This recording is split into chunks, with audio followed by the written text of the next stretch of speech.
Neste último vídeo da série Guia do Jardim, vamos fazer um pouco o resumo dos vídeos todos que fizemos ao longo do ano. Quem tiver perdido algum dos temas tem agora a oportunidade depois de ir ver e aprofundar mais cada um deles.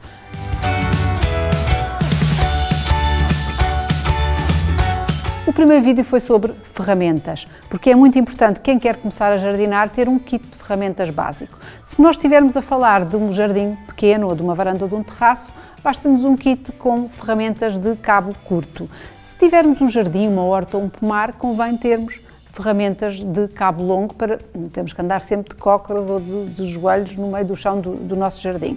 Depois, se vamos podar, precisamos de algumas ferramentas de poda ou para trabalhar o terreno, mas o que é essencial é termos este kit de ferramentas e também uma tesoura de poda, que vai ser sempre indispensável para muitas das tarefas de jardinagem.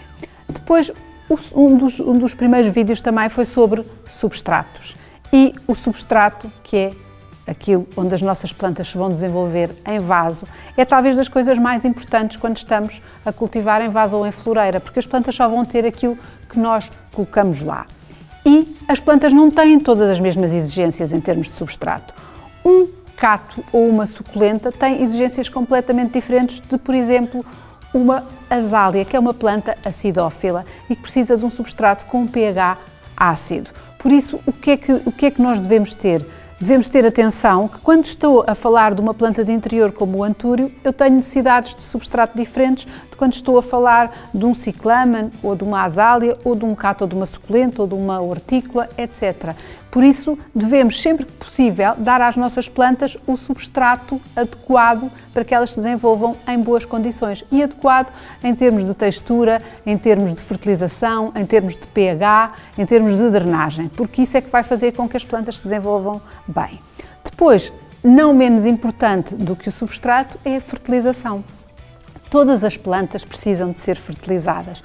No terreno, na natureza, os ciclos fecham-se e caem as folhas, decompõem-se e, portanto, as plantas têm muita matéria orgânica e depois muitos nutrientes à sua disposição. No jardim ou na horta, também não é tão grave, mas também é importante a fertilização porque nós exigimos muito das nossas plantas.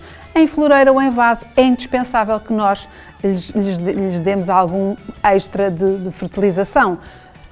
Falámos aqui no vídeo de fertilizantes orgânicos, fertilizantes de síntese, de libertação imediata ou de libertação controlada.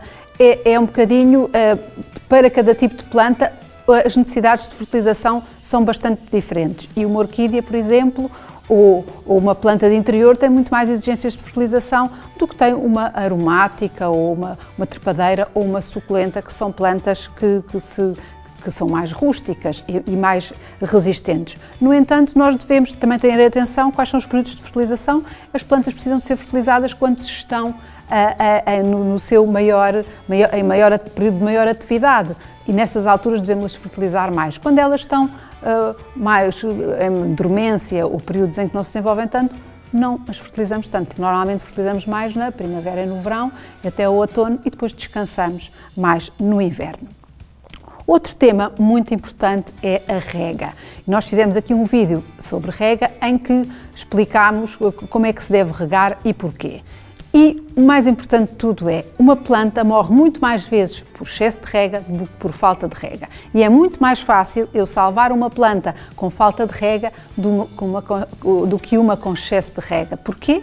Porque uma planta, eu costumo dizer que os sintomas de falta de rega são de cima para baixo ou de fora para dentro, ou seja, começam as folhas a ficar secas e enroladas, os ramos castanhos, e nós apercebemos que ela está a precisar de água e regamos. E até podemos fazer a rega de emergência que eu expliquei aqui nesse vídeo, que é mergulhar a planta num recipiente e esperar que ela hidrate.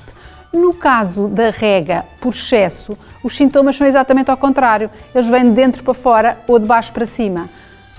As raízes começam a sofrer de asfixia radicular, mas nós não as vemos. Quando os sintomas chegam às folhas e elas começam a ficar amarelas, apodrecidas, as folhas ou os calos moles, muitas vezes é sinal de que a planta já está toda, coitadinha, mais para lá do que para cá. E é muito mais difícil nós salvarmos uma planta com excesso de água do que com falta de água. Por isso devemos ter muita atenção à rega, à forma como fazemos a drenagem, fazer sempre uma camada de drenagem bem feita nos vasos, usar sempre vasos com furo e regar apenas quando o substrato está seco. Nós temos o nosso dedo à superfície e vemos se o substrato está seco, mas muitas vezes na dúvida espetamos um pauzinho, até um tutor, como fazemos para ver se os bolos estão cozidos e ver se lá ao pé das raízes, que é onde elas efetivamente precisam da água, está molhado ou não. E quando regar, é fazer uma rega como deve ser, não é regar às pinguinhas. Portanto, se nós regarmos bem e que só quando a planta precisa, não vamos ter tantos problemas das plantas nem terem falta, nem terem excesso de água. Depois também ensinei nesse vídeo alguns truques para quando vamos de férias deixar as nossas plantas bem regadas. Outro tema também muito importante que nós falámos aqui foram as pragas e doenças. O que são pragas, o que são doenças? Pragas normalmente são bichinhos, não é? Bichinhos que atacam as nossas plantas, quer sejam as cochinilhas, os pulgões, os aranhiços, as lesmas, os caracóis, etc. As doenças são normalmente provocadas por bactérias, por fungos ou por vírus. E precisam de tratamentos diferentes, enquanto que uma praga tem que usar um inseticida, pode ser natural, feito por nós, eu dei aqui algumas receitas, ou pode ser biológico, orgânico, ou pode ser de síntese. Devemos sempre optar pelas soluções menos agressivas para o ambiente, mas por vezes temos que recorrer de outros fitofármacos. Em relação às pragas, às doenças, aí temos que utilizar um fungicida ou um fitofármaco adequado a cuidar daquela doença.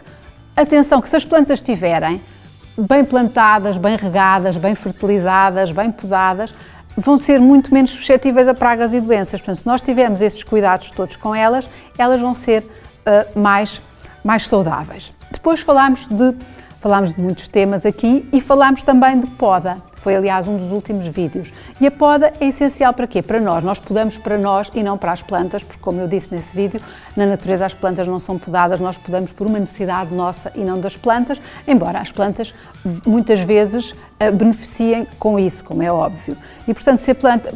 Sabemos, devemos podá-las quando elas estão num período de crescimento menos intenso, ou até de dormência, as de folha caduca quando estão sem folha, normalmente é no inverno, outono, inverno, até ao início da primavera, para que elas não se ressintam tanto, porque é sempre uma agressão, e para que tenham tempo de recuperar na estação seguinte. E por isso a poda é uma tarefa importante que deve ser feita para nosso benefício e também benefício das plantas. Outro tema que falámos aqui foi das chamadas plantas de sol, plantas de sombra, plantas de meia sombra. Na natureza, as plantas estão nas suas regiões de origem e têm, por exemplo, uma planta como o antúrio, que nós usamos no interior, nas nossas casas, é uma planta que na sua região de origem está por baixo das copas das árvores. Aliás, ela até é uma planta que cresce agarrada às árvores, ela até é epífita. Portanto, é uma planta que não gosta de levar com sol direto, precisa de condições também de umidade específicas. Se nós a colocarmos numa zona com muito sol, ela vai se ressentir, mas também não quer estar no breu. Uma das coisas que eu falei nesse vídeo foi que uma coisa é luz sem sol, outra coisa é breu. No breu não há planta nenhuma que se dê. Portanto, isto é uma planta que gosta de uma luz filtrada. Beneficia se tivermos ali um bocadinho de horas de sol, mas muito poucas e fraquinhas. Já uma planta aromática, ou um cato ou uma suculenta, são plantas que gostam de muito sol e precisam de muitas horas de sol direto por dia, bem como as hortícolas e as árvores de fruto. Portanto, são plantas que precisam de sol. E se nós colocarmos as plantas no sítio adequado, elas vão se desenvolver muito melhor. Temos aqui dois exemplos, as azáleas e os ciclâmenes, que são as chamadas plantas de meia sombra. São plantas que gostam de umas horas de sol por dia, normalmente as mais fraquinhas, as do princípio da manhã, as do final do dia, e depois gostam de estar na luz, mas sem sol direto, na tal meia sombra. Portanto, nós temos que saber onde colocar as nossas plantas para que elas se desenvolvam nas melhores condições. Depois falámos também de muitos tipos de plantas diferentes, fizemos uma pequena horta e percebemos que podemos fazer num vaso algumas das nossas hortícolas para termos sempre à mão. Também falámos de plantas aromáticas e fizemos também um mini jardim de aromáticas que podemos ter em casa, na varanda, no terraço ou no jardim. Falámos de um tema que eu gosto muito, que é a multiplicação das plantas, e fizemos sementeiras e percebemos que tanto as hortícolas como as aromáticas anuais devem ser semeadas, enquanto que as plantas maiores podem ser plantadas. E aprendemos a fazer multiplicação por divisão de plantas, por divisão de partos, por folha, no caso dos cactos e das suculentas. Enfim, o que é importante é percebermos que devemos conhecer as plantas para saber como é que as vamos dividir. Fizemos também aqui um vídeo em que plantámos bolgos, porque são plantas extraordinárias, tanto para os de inverno que vão florir na primavera, como os que plantamos na primavera que vão florir no verão. São uma forma de termos flor e aroma de uma maneira muito simples. E também aprendemos a aproveitar os nossos resíduos da cozinha e também os restos de poda e a fazer uma compostagem caseira, que é uma tarefa muito importante para quem tem preocupações ambientais, quer seja com a sua casa, com o seu jardim e mesmo com o planeta. Percebemos o que é que podemos juntar na pilha de compostagem, o que é que não podemos e como é que numa simples caixa de arrumação podemos fazer o nosso composto, que é um fertilizante gratuito que vamos ter sempre à mão, ou seja, vamos ser sustentáveis e vamos poupar dinheiro, portanto é 2 em 1, é uma coisa muito interessante. E depois falámos de plantas variadas, não é? Fizemos floreiras de época, com plantas floridas, falámos das plantas de interior que são cada vez mais uma moda para as nossas casas. Portanto, aqui, ao longo deste ano, tentámos dar dicas e dar conselhos de todas as tarefas de jardinagem. No próximo ano nós vamos continuar e gostávamos muito que nos dessem também sugestões. Que temas é que gostariam de ver aqui explicados, que plantas é que gostariam de saber cultivar, que dúvidas é que têm. Por isso, podem enviem também para todas as plataformas do Bricomarché todas as vossas dúvidas que nos próximos vídeos tentaremos dar resposta para que jardinar seja cada vez mais simples e seja cada vez mais um prazer.